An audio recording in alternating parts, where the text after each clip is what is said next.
Investigations continue into the causes of the weekend crash of an Asiana Airlines jet in San Francisco, which left 2 dead and dozens more injured. Good morning, I'm Michael Casey. Welcome to the News Hub. Investigators are now focusing on the 2 pilots of the Boeing 777, one of whom had limited prior experience in flying the high-tech jet. Jon Ostrower in Chicago has the details. Good morning, John. Good morning.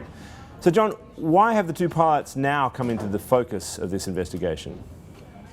So as the investigation has gotten underway since the Saturday afternoon midday crash of Asiana Flight 214, the NTSB has really begun focusing on a lot of different factors around both the operation of the airplane, but now what we've seen is that the pilot's experience and training are really coming into focus.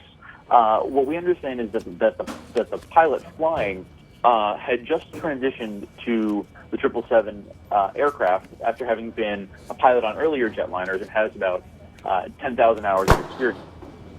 But what the NTSB is really going to be examining is the interplay between the pilot not flying and the pilot flying the airplane.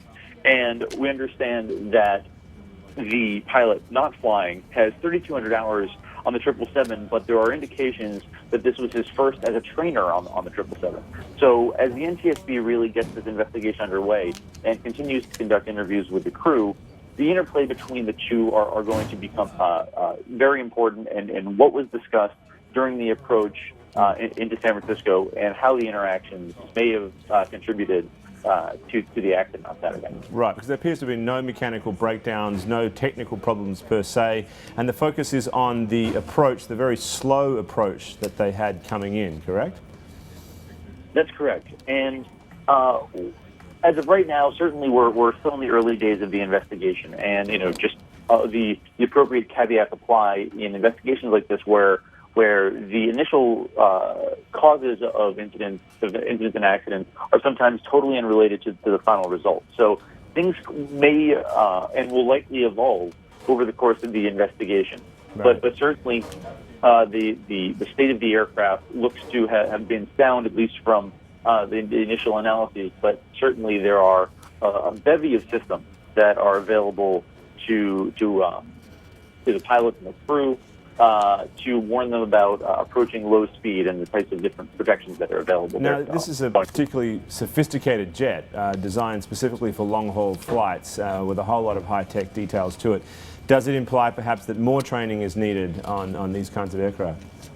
Well, I think it's probably too soon to say that one way or another. Certainly, there is an enormous amount of training that goes into pilots transitioning to aircraft of all sizes.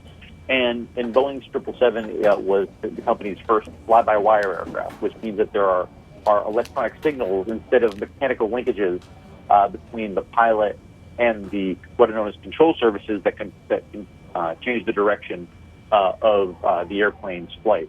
So in that, there are various systems that Boeing has designed in to both warn the pilot, in approaching situations where they might be flying too slowly, various other systems that trigger automatically in almost a wake-up mode to begin to spool up the engines automatically, and at the very last moment have what's known as a stick shaker, literally a loud, violent vibration to tell the pilot that something is not right and you're flying too slowly.